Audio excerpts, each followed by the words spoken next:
마지막 주일이 됐습니다. 지금까지 인도하신 하나님께 감사드리고 앞으로도 우리를 인도하실 하나님의 은혜를 기대하며 나가는 저와 여러분들이 되시길 축원합니다. 요즘 많은 성도들을 바라보면 열등의식을 가지고 이 세상을 살아가는 것 같습니다. 겉모양은 보면 멀쩡한데 마음속에는 열등의식에 사로잡혀서 매력이 있어 보이는데 나는 외모에 문제가 있다고 늘 투덜거립니다.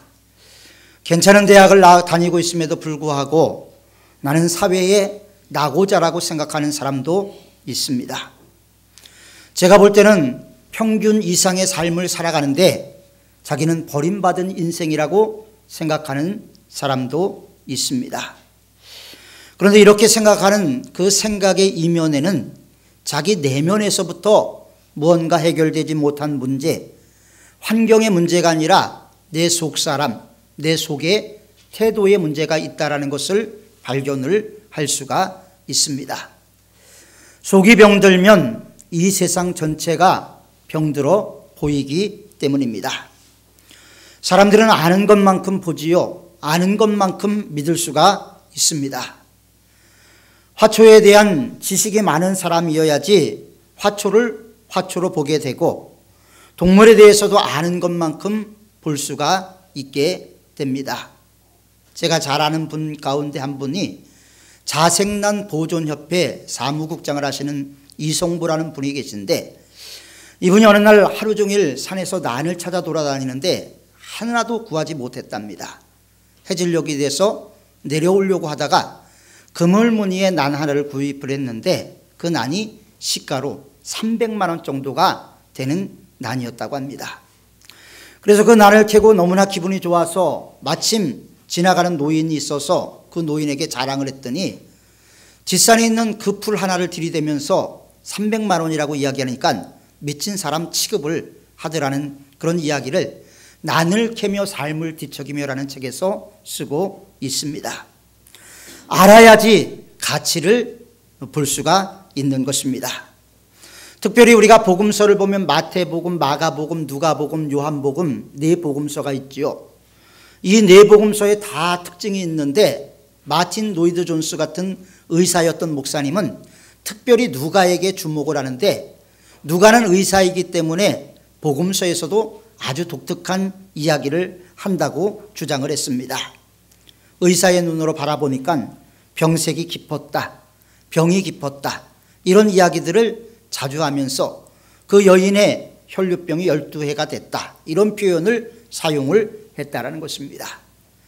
그러니까 마가를 의사의 눈으로 바라보니까 더 깊게 볼 수가 있었다라는 것이 마틴 로이드 존스 목사님의 이야기입니다. 우리 역시도 마찬가지입니다. 우리 속에 무엇을 간직하고 있느냐에 따라서 이 세상을 바라보는 우리의 관점은 달라지게 되어 있습니다. 우리 속이 썩어 있으면 이 세상이 썩은 것처럼 보이겠지요. 이 세상에 우리 마음이 아름다우면 이 세상 자체가 아름다운 것으로 볼 수가 있습니다. 어떤 사람이 온몸이 아파서 병원을 갔답니다. 머리도 아프고 가슴도 아프고 팔도 아파서 병원에 가서 CT도 찍어보고 검사를 받아봤는데 아무 이상이 없더라는 거예요. 그래서 왜 그런가 의사가 종합적으로 진찰을 하다 보니까 손가락 뼈에 문제가 있는데 이 손가락을 갖고 머리를 만지니까 머리가 아프고 가슴을 만지니까 가슴이 아프고 어깨를 만지니까 어깨가 아프게 되었다는 사실을 발견을 했답니다. 문제는 어디에 있는 것이죠? 손가락에 있는 것입니다. 나의 태도가 바로 문제죠. 내 신앙관이 바로 문제가 되게 되는 것입니다. 많은 사람들이 열등감에 빠져 있고 무력감에 빠져 있고 자기 불신에 빠져 있는데 이런 것에서 헤어나올 수 있는 방법에 대해서 성경은 우리에게 계속해서 말씀을 하고 있습니다. 그래서 이 시간에는 우리 안에 있는 열등감, 분노의 감정, 비교의식, 우리 안에 있는 모든 상처와 쓴뿌리들을 주님 앞에 내어놓고 치유받는 시간이 되시기를 바랍니다. 우리가 모세 그러면 하나님의 사람으로 너무나 잘 알고 있지요. 아주 훌륭한 분이었습니다. 어렸을 때 왕궁에서 자라났습니다.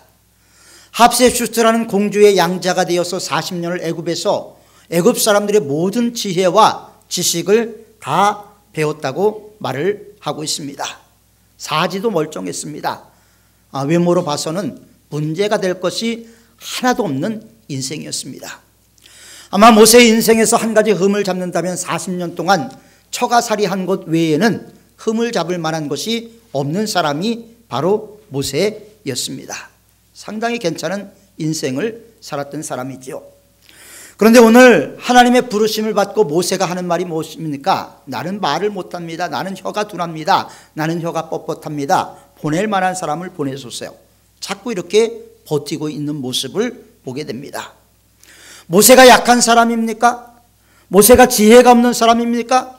모세는 애굽의 모든 학문을 다 배웠고 그는 건강한 사람이었고 전인적으로 강건했던 사람이었음을 성경은 우리에게 보여주고 있습니다. 그런데 못한다라는 거예요. 모세가 약하지도 않음에도 못한다고 평균 이상의 삶을 살면서도 깊은 열등의식을 갖고 있는 것을 보게 됩니다. 우리 역시도 마찬가지입니다. 열등감으로부터 자유로울 사람은 아무도 없지요. 남과 비교해서 나는 왜 이럴까? 열등감을 모두가 다 느끼고 있습니다. 이 열등감을 벗어나려면 첫 번째로 창조의식을 가지고 있어야 하는 것입니다. 남들과 비교하면 비교할수록 우리 자신들이 작아 보이고 우리 자신들이 작아 보이면 작아 보일수록 우리는 열등감에 빠지게 되는 것입니다.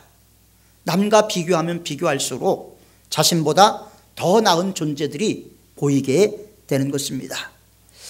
그래서 철학자였던 쇼펜하우어는 내가 행복을 느낄 수 있는 것은 나보다 더 불행한 사람을 바라보라고 권면을 하기도 했습니다.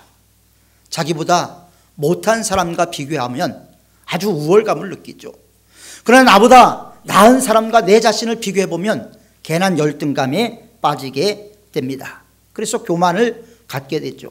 또 때로는 무력해지기도 합니다. 그러니까 교만과 열등감은 다른 것이 아니라 똑같은 표현이라고 볼 수도 있을 것입니다. 하나님 앞에서 창조의식을 갖고 나가면 하나님 앞에 내가 얼마나 귀중한 존재인가 하는 것을 깨달을 수가 있게 되는 것입니다. 하나님 앞에 당당하게 설 수가 있게 되는 것이죠. 하나님 앞에 선다라는 것이 얼마나 중요한가 하는 것을 우리 모두가 깨달을 수 있기를 바랍니다. 출애굽기 3장 4절에 보면 하나님께서 모세를 부르시는 장면이 나오죠. 일명 소명장이라고 이야기를 합니다. 여호와께서 그가 보려고 돌이키는 것을 보신지라 하나님이 떨기나무 가운데서 그를 불러 가라사대 모세야 모세야 두 번 연거푸 모세의 이름을 부르셨습니다. 모세가 기가 먹었습니까? 왜 두 번 부르셨을까요? 하나님의 버릇일까요? 하나님은 늘 사람을 두 번 불렀을까요? 아니에요. 여기서 모세가 얘기를 하죠. 그가 가로되 내가 여기 있나이다. 이렇게 두 번 부른 이유는 하나님의 애정의 표현, 사랑의 표현이었다는 것을 우리는 볼 수가 있습니다. 여기서 모세를 부를 때 하나님의 음성은 아주 잔잔하게 사랑이 내포되어 있는 음성으로 모세를 불렀을 것입니다. 모세가 40년 광야 생활을 했잖아요. 양치기 생활을 했습니다. 누가 모세의 이름을 불러주었겠습니까? 늘 양들과 함께 있는데 양들은 음매하지 모세 하진 않잖아요. 그러니까 이름을 불러주는 사람은 아무도 없었던 것입니다.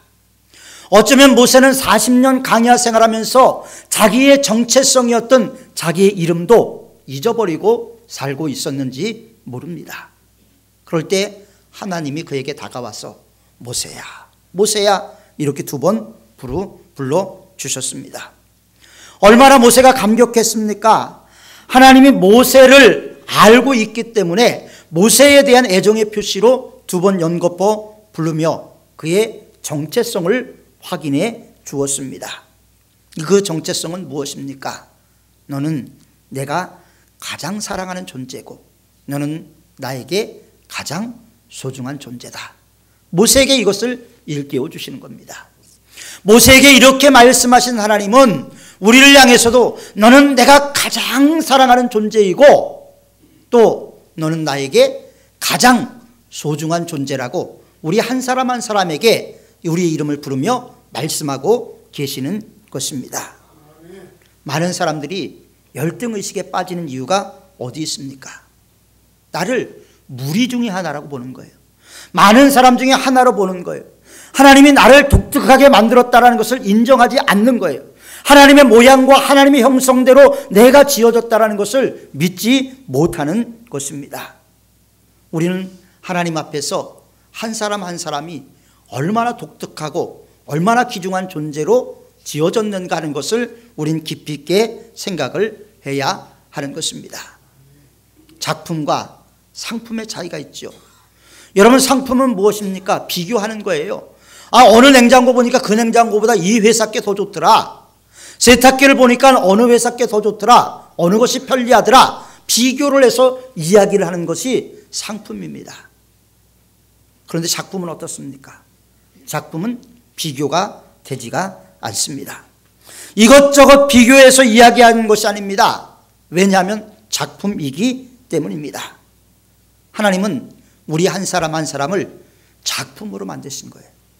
우리를 상품으로 만드신 것이 아니라 기이한 작품으로 만드셨다는 것을 우리는 분명히 알아야 됩니다. 서정주라는 시인이 국화 옆에서라는 시를 쓰면서 그 마지막 부분을 놓고 6개월을 고민을 했다고 합니다. 이동준이라는 시인이 해녀를 쓰기 위해서 제주도를 6번 다녀왔다라는 이야기도 들은 적이 있습니다. 그러나 하나님은 전지전능하시면서 우리를 만드신 분입니다. 그것도 작품으로 만들었습니다. 그런데 왜 좌절하십니까? 내가 작품인데 왜 좌절을 하십니까? 에베소서 2장 10절에 보면 우리는 그의 만드신 바라, 하나님이 우리를 만들었다는 것을 분명히 천명을 하고 있습니다. 이 말은 걸작품이라는 거예요. 저와 여러분들이 하나님 앞에 아주 걸작품이라는 거예요. 이 걸작품이라는 단어는 헬라어로 포이에마라는 단어인데 이 포이에마라는 단어에서 포임이라는 시라는 단어가 파생이 되었다고 합니다. 그러니까 뿌리부터 시작하면 우리는 하나님의 시라는 거예요.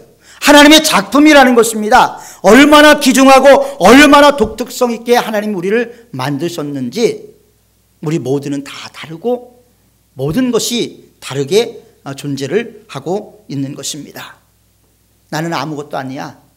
나는 그냥 많은 사람 중에 하나야. 절대 이런 생각 하지 마시길 바랍니다.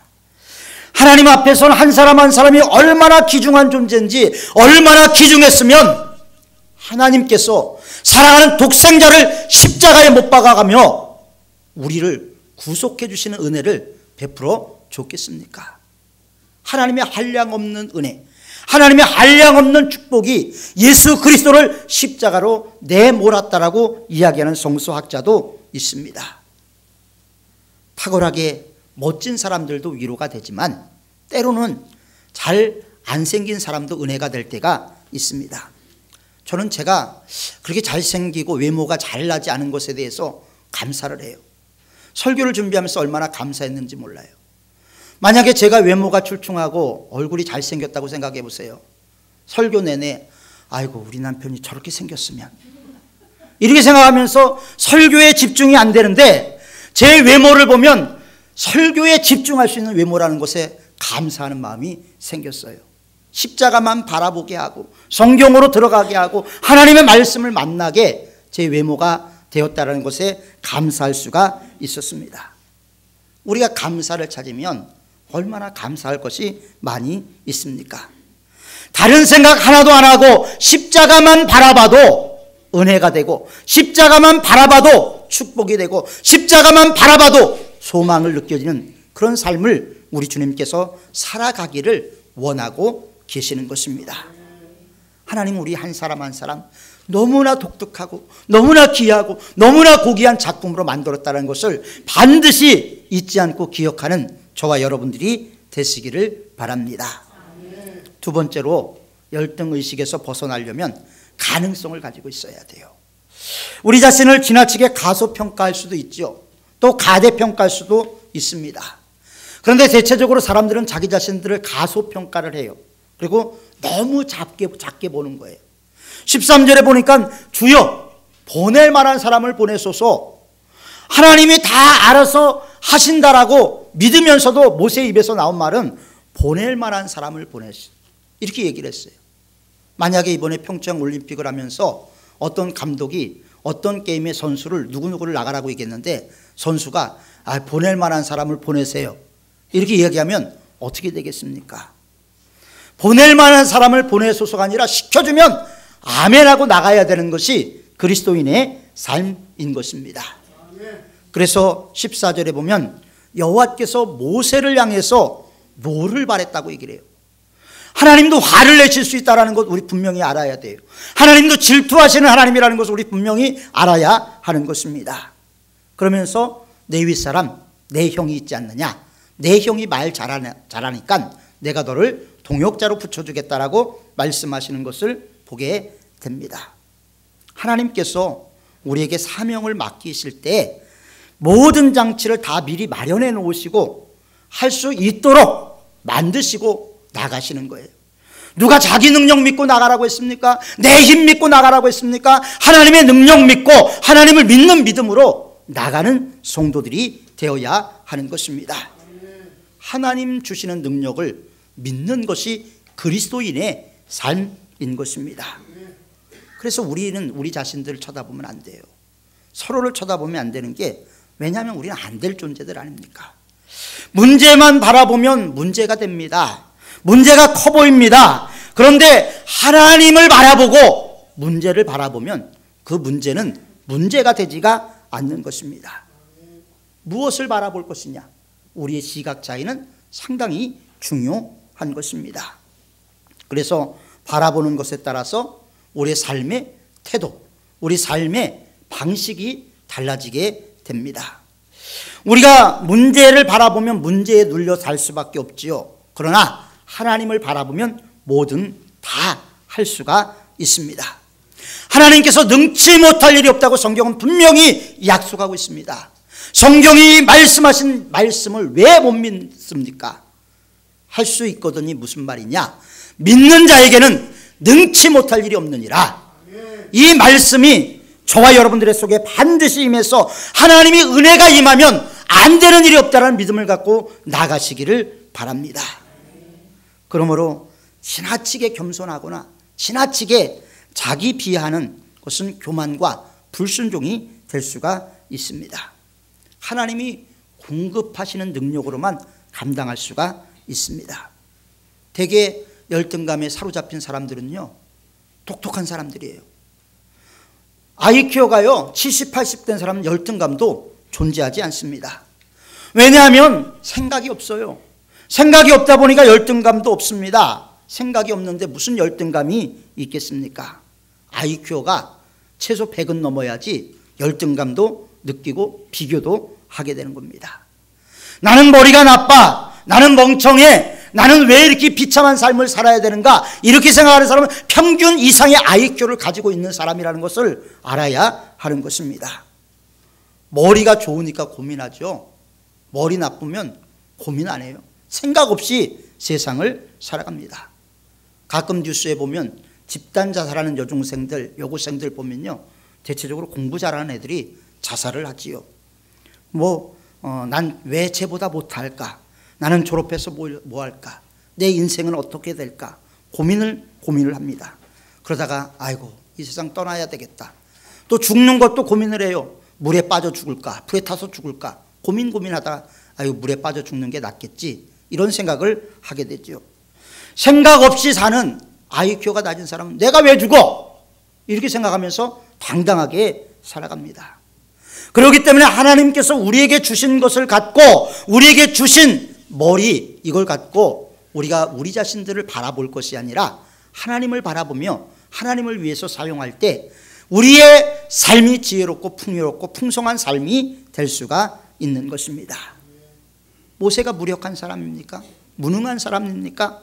사도행전 7장 22절을 보면 스데반의 설교에 그런 얘기가 나와요. 모세가 애굽 사람의 학술을 다 배워 말과 행사가 능하더라. 다 배워 말과 행사가 능했다라고 스데반은 설교를 통해서 말하고 있습니다. 이미 80인 모세, 그러나 그는 이미 40년 전에 다 배운 거예요. 40년 전에 더 이상 배울 것이 없는 인생이 되게 되었던 것입니다. 그리고 40년 후에 하나님 모세를 부르시죠. 그의 나이 80이었습니다. 거기다가 모세는 40년 전에 지혜만 배운 것이 아니고요, 매너도 좋았습니다. 준비된 사람이었죠. 그럼에도 불구하고 모세가 한 말은 뭐예요? 보낼 만한 사람을 보내소서. 그러니까 하나님께서 뭐라고 말씀하십니까?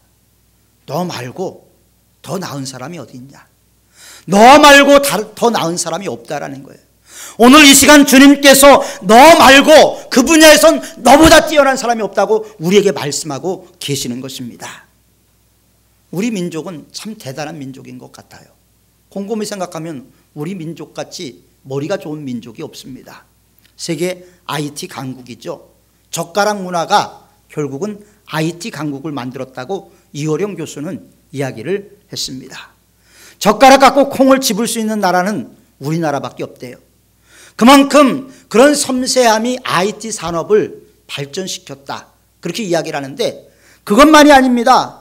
우리나라에서 사병으로서 대학교 졸업하고 군대 가는 나라가 우리나라 외에 어디 있겠습니까?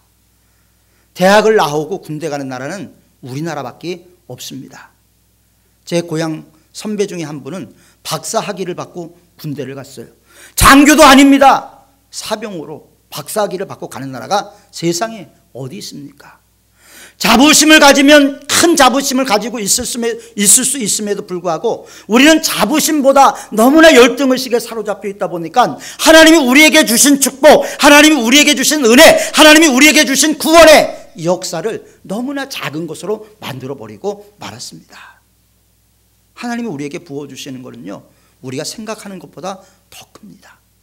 우리가 생각하는 것보다 우리 하나님 우리 앞에 더 가까이 다가와 계시는 분이에요. 우리가 하나님께 구하는 것보다 더 많은 것을 주시기를 원하시는 분이 바로 전능하신 살아계신 하나님이십니다.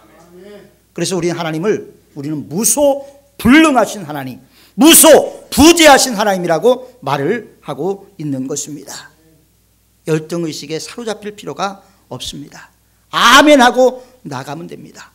할만하니까 우리 하나님이 시키는 것입니다. 우리 이 시간 한번 따라서 한번 해보겠습니다. 할만하니까 시켰다. 네, 할만하니까 시킨 거예요. 장로 될 만하니까 장로 시키고, 집사 될 만하니까 집사 시키고, 권사 될 만하니까 권사 시킨 거예요. 그 주신 은혜를 갖고 하나님 앞에 우리가 영광 돌리는 삶만 남아 있는 것입니다. 열등의식을 벗어날 수 있는 세 번째는 사명의식을 가져야 합니다. 사명의식이라는 것은 이거는 나밖에 할 사람이 없다, 이것은 하나님이 나에게 시킨 것이다, 사명감을 갖는 것입니다. 여자들이 늘 얘기를 하죠. 여성들은 약하다고. 여성들이 약합니까? 여성들이 강합니다. 되게 강해요. 상황에 따라서 달라져요. 여자 대학교 가면 못 박는 거 남자들이 가서 박아줍니까? 여자들이 다 박아요. 무거운 거 여자들이 다 들고 다닙니다. 힘든 일, 험한 일 여자 대학교 가면 여학생들이 다 해요. 그러다가 남학생들만 나타나면 어떻게 돼요? 아이고 아이고 하고 주저앉아 버리죠. 힘이 없어서 그렇습니까? 사명의식이 약한 거예요. 사명의식이 필요합니다. 이탈리아라는 나라는 물려받은 역사가 있어요. 우리나라도 5,000년 역사가 있지만 5,000년 역사는 어둠의 역사가 대부분이었죠. 그래서 우리는 역사를 만들어가는 사람이 되어야 됩니다. 이에치카라는 사람은 오늘날 문제는 역사로부터 사람들이 배우려고 하지 않는 데 있다 라고 이야기를 했어요. 우린 역사로부터 배우고 역사를 만들어가고 역사를 창조하는 사람들이 되어야 하는 것입니다. 우리나라 정직하지 않다고요? 우리가 정직하게 만들면 되잖아요. 세계 열방에 좋은 것들 다 끌어다가 본받아서 좋은 나라 만들면 되잖아요. 왜 자꾸 안 된다, 힘들다, 지치다 그렇게 얘기를 하십니까? 하나님이 우리를 떠났습니까? 하나님이 우리를 버리셨습니까? 하나님이 우리 편이 아닙니까? 왜 입을 열 때마다 죽겠다, 힘들다, 지치다 이런 이야기들 합니까? 하나님의 살아계심, 하나님의 전능하심에 우리가 균열이 가고 있지는 않은가 생각을 해봐야 합니다. 우리가 이 땅을 살면서 얼마를 살지 어떻게 알아요? 사명 갖고 살아야 됩니다. 주님의 부름받는 그 순간까지 우리는 사명으로 나가는 사명자임을 믿으시길 바랍니다. 요즘 시대가 천박해서 돈으로 사람을 평가하지요. 돈으로 사람의 가치를 따집니다. 옛날에는요, 그 사람이 어떤 사명을 갖고 있는가, 사명감을 갖고 그 사람을 평가했습니다. 한 사람 한 사람을 어떤 사명을 갖고 있느냐에 따라서 평가가 달라졌습니다. 그래서 큰 일을 하는 사람을 옛날엔 대사라고 얘기를 했죠. 그리고 특별한 일을 하는 사람을 특사라고 이야기를 했습니다. 숨어서 조용히 모르게 일을 하는 사람을 밀사라고 이야기를 했습니다. 사명을 가지고 다 일을 하는 것이죠. 정말 능력 있는 사람은 사명으로 사는 사람이에요. 하나님의 말씀으로 사는 사람입니다. 내 존재의 목적이 이것이라는 것을 확신하고 그 존재의 목적에 내 삶을 거는 것이에요. 이것이 우리의 비전이 되어야 되고 우리의 목적이 되어야 하는 것입니다. 사명에 불타는 인생은 누가 막을 수가 없습니다. 하나님께서 모세를 부르셔서 하신 일이 뭡니까? 사명에 불을 붙여주었습니다. 내가 이스라엘 200만 내지는 300만을 구원해 건질 사명자다. 출애굽을 시켜서 가나안 땅까지 이끌 사명자다. 하나님의 지팡이를 들고 나 대신 나가라. 하나님께서 말씀하시지 않습니까? 사명을 심고 심으니까 모세가 불타는 인생이 되었습니다. 지금 좌절하고 우리가 넘어지려고 하는 위치에 있지는 않습니까? 아니 이미 좌절하고 넘어져 있지는 않습니까? 사명이 불타면 그 자리에서 다시 일어설 수가 있습니다.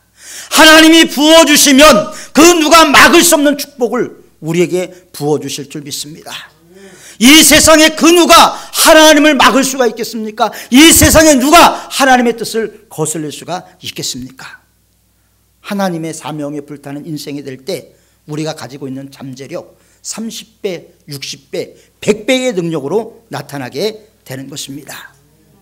이제부터 나를 소개할 때는 소속으로 소개하지 말고 사명으로 소개하세요. 당신은 어느 교회 다니십니까? 이렇게 물어보면 사문교회 다니지만 사문교회 다닌다는 소속보다는 나는 이런 사명 갖고 살기를 원합니다. 이렇게 이야기를 하시길 바랍니다. 주님의 부름을 받는 그 순간까지 모세는 80세에서 120세까지 주님의 부름을 받는 그 순간까지 사명에 불타는 인생이었습니다. 그의 마음속에 상처가 없었겠습니까? 아픔이 없었겠습니까? 그러나 하나님의 말씀 가운데, 하나님을 만나는 가정 가운데, 하나님의 위로와 소망을 갖는 가운데 다 치유가 되고 든든하게 세워질 수가 있었던 것입니다. 우리 역시도 사명으로 불타면 하나님께서 우리와 함께 하시고 우리의 길을 만드시고 사막에도 길을 만드시고 또 강야에도 샘물 나게 하시는 그 하나님, 그 하나님의 은혜가 우리에게 반드시 임하게 될 줄 믿습니다.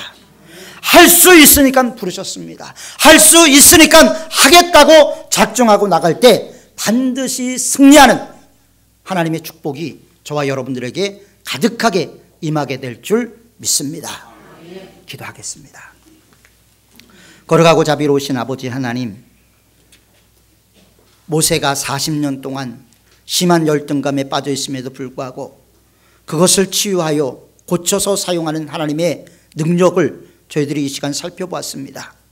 우리들도 열등감 때문에 때로는 비교의식 때문에 주저앉아 있지는 않은지 우리 자신들을 되돌아보게 하시고 우리의 연약한 손을 우리 주님께서 꼭 잡고 가심으로 말미암아 폭풍 후 몰아치고 험한 산골짜기를 헤맨다 할지라도 마지막에는 승리할 수 있는 저희들이 다 될 수 있도록 하나님 도와주옵소서.